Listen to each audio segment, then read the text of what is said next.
Welcome to the Three Martini Lunch. Grab a stool next to Greg Columbus of Radio America and Jim Garrity of National Review. Three Martinis coming up. Hey, we made it to Friday once again. Glad you're with us. Your stool is ready. This is the Three Martini Lunch. We've got good, crazy, and crazy martinis for you today. Jim, let's start in Florida. We have a number of good martinis, actually, to kind of roll into one here. First of all, the Democrats thought they had a political winner by frothing at the mouth over what they called the Don't Say Gay bill, which isn't that at all. It just means that you can't have a curriculum on sex ed, sexual orientation, gender identity for kindergarten through third grade. Well, as we revealed a couple of weeks ago, by about a 51 to 35% margin, Florida voters actually like what's in the bill once they know what's in the bill. Now, it's even better. Mark Caputo, who's a Florida political expert, reports on them a lot, certainly not a conservative, says a new poll shows that Florida Democratic primary voters support the GOP legislature's parental rights LGBT education bill 52 to 36. He says Florida Capitol Dems opposed it and made it a top messaging priority. And he says this poll jibes with others that he's seen.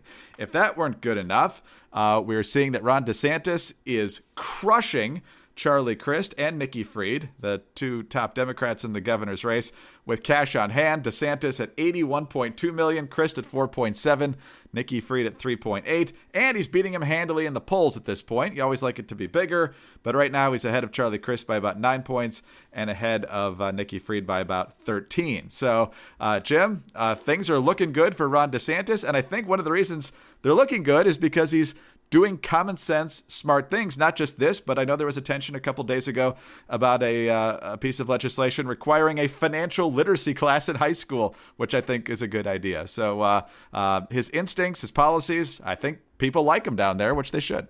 Yeah, there are a bunch. I don't want to use my own cliche of there's a lot to unpack here. But let's just say there's a lot to analyze here. First, on the bill, again, I think specific questioning and specific wording of the question makes a big difference. Unsurprisingly, lots of people are like, yeah, okay, not teaching kids about sexual orientation from about kindergarten to third grade makes perfect sense. No objections. That has no sense.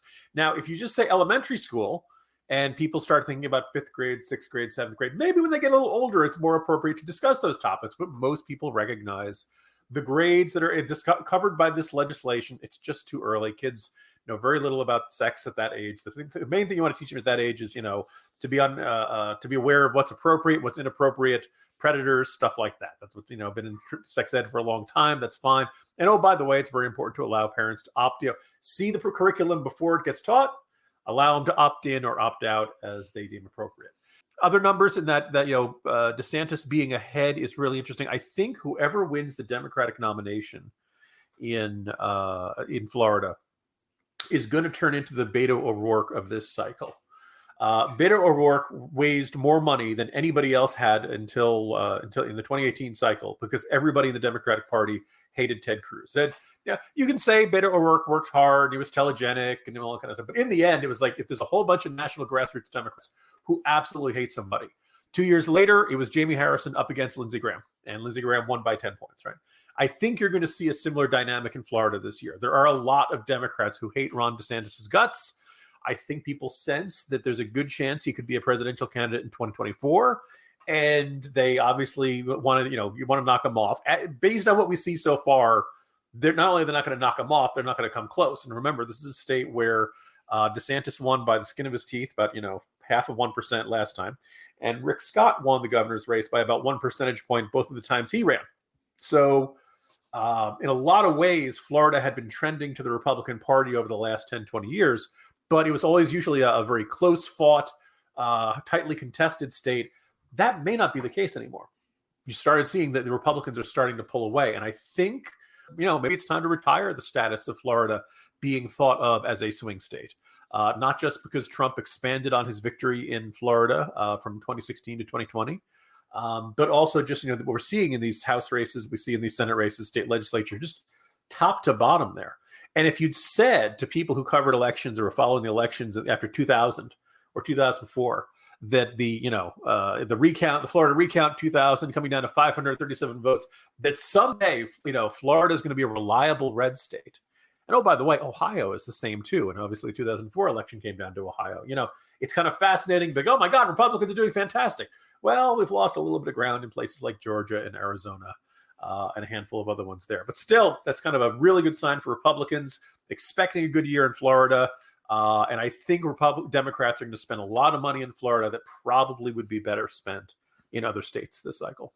Yeah, it's fascinating to watch when people think that the politics are static in a place. I remember 2002, because of all the, the Sturm and Drang of 2000, that everybody thought it was going to be nip and tuck for Jeb Bush's reelection.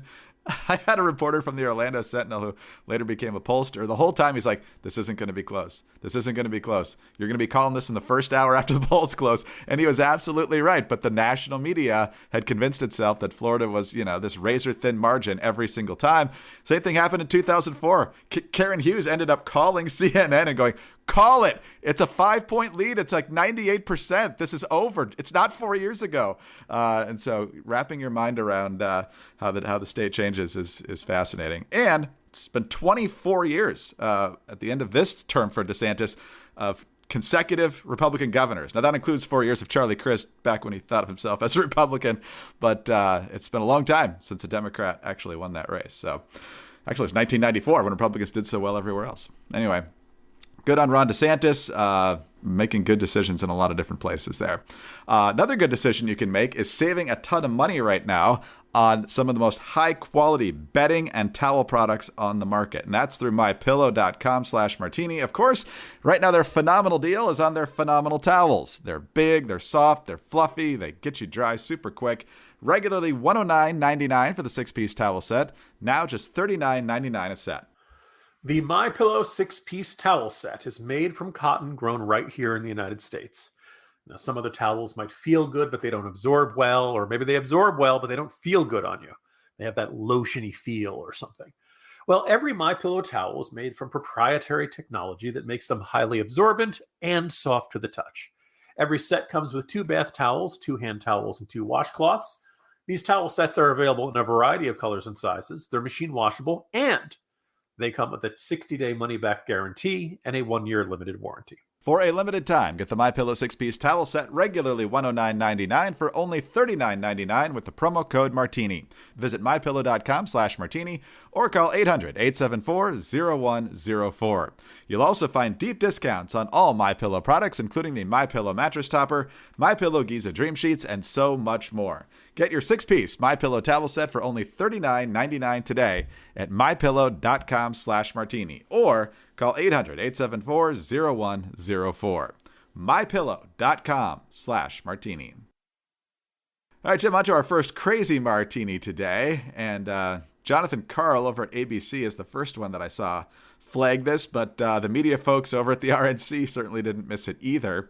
Biden, of course, was over, I believe, in Belgium the last couple of days, taking part in discussions related to Russia, Ukraine, and other issues of consequence to Europe. And one of his comments was that, look, I never said sanctions would actually deter Putin. Sanctions don't actually stop people from doing what they want to do, which is exactly the opposite of what his administration was saying leading up to the Russian invasion. So hat tip over to the folks at the RNC for putting this together. First is Biden yesterday, and then you have a whole cavalcade of administration figures from a few weeks ago, from Vice President Harris to Secretary Blinken, National Security Advisor Jake Sullivan, and other administration officials saying exactly the opposite. Sanctions never deter.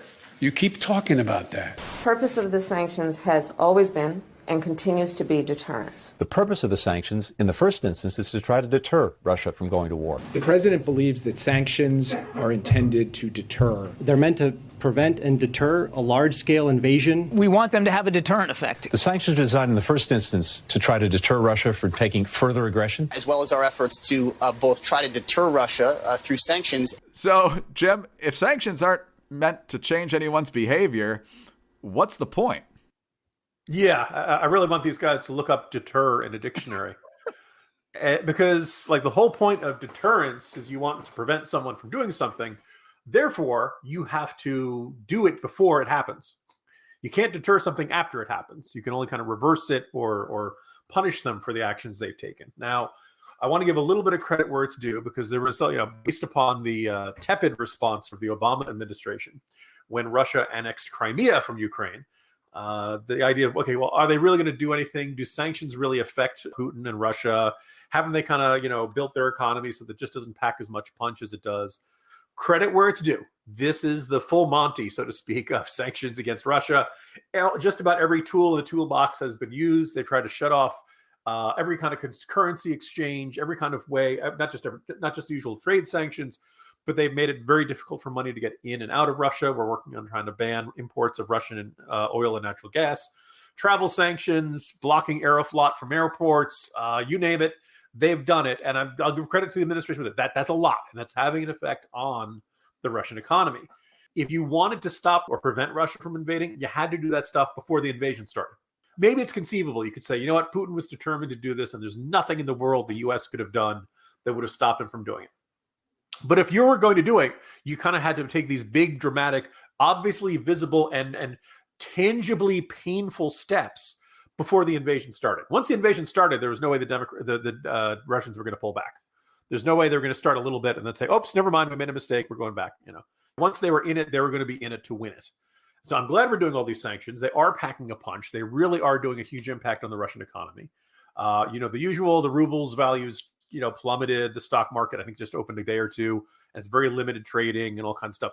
It's having a big effect, but it hasn't changed the thinking of Vladimir Putin. And I think the question I tried to pose earlier this week is, okay, we're really hitting them with sanctions, but is it really having the effect we want, which is to get Vladimir Putin to say, oh my God, this has been a terrible mistake. What was I thinking? I'm losing troops left and right. My country's economy is getting crushed. This was Ukraine is totally not worth it. I better undo this. And look, maybe nothing's going to make him think that. Maybe he's not in his right mind. Maybe he's, cuckoo for Cocoa Puffs at this point. But we're kind of left in this bizarre state, which we have really hit him with everything. It's oppressing the average Russian. And the thing is, the average Russian isn't really our enemy. I mean, yes, maybe they've acquiesced to Putin's rule, but it's not like they have free and fair elections anyway. And as I discussed earlier this week, this idea of, we're going to go after the oligarchs, we're going to grab their yachts. Look, the oligarchs are in the position they're in because they're the exact kind of guys who would never stand up to Vladimir Putin. These guys are terrified of them. So it's really kind of tough to see who's got a veto or who can step in other than somebody in a security detail saying, I've had enough of this, and putting a bullet in the back of his head. So all in all, I think the sanctions are the administration may have had the best of intentions. They may have tried hard, but in the end, it's not having the effect we want. And the idea of now saying, well, look, we never said it was going to deter his actions. Well, yeah, you did. And I think, unfortunately, this is not as successful as the administration would like to pretend it is. Yeah, and I think you make a good point in contrasting there, because you can only do what you can do, and then it's up to him whether he's going to still go through with it, which he did. So it's not to say that you can necessarily guarantee that they're going to be a deterrence, but that's obviously the point of them. So to say that they're not just makes no sense. All right, Jim, on to our second crazy martini, third martini of the day, and this is the subject of the morning jolt today, and that's China with their really kind of fake claim over a long stretch after COVID initially had its outbreak that they had solved it. They got to a couple thousand deaths, and then it just completely plateaued, claiming that they've had no problem since then. Well, they've got a problem now. They've got a lot of cases in a lot of the big cities. And as you point out, whatever their mitigation strategy was, it seems like they just postponed the inevitable rather than preventing the inevitable. And one of the most bizarre things here that you point out, kudos to you for digging into this, is the situation in Hong Kong, where somehow 78% of the people aged 12 and older in Hong Kong had gotten both doses of the vaccine, but less than a third of those over the age of 80 were fully vaccinated. So I don't know if this is a survival of the fittest strategy over there, or they're just not really getting what's needed to the people who need it most. So readers may have noticed that I haven't written about COVID-19 as much as I used to. The pandemic is largely winding down in the United States. And I completely understand if people are like, you know what? By the way, I had it in early February. And for me, once I finally got that little pink line to go away, I'm like, okay, pandemic's done. I'm dealt with it. I'm tired of this. Let's move on with our lives. Now, I realize there were still people getting it. Obama just got it. Hillary Clinton just got it.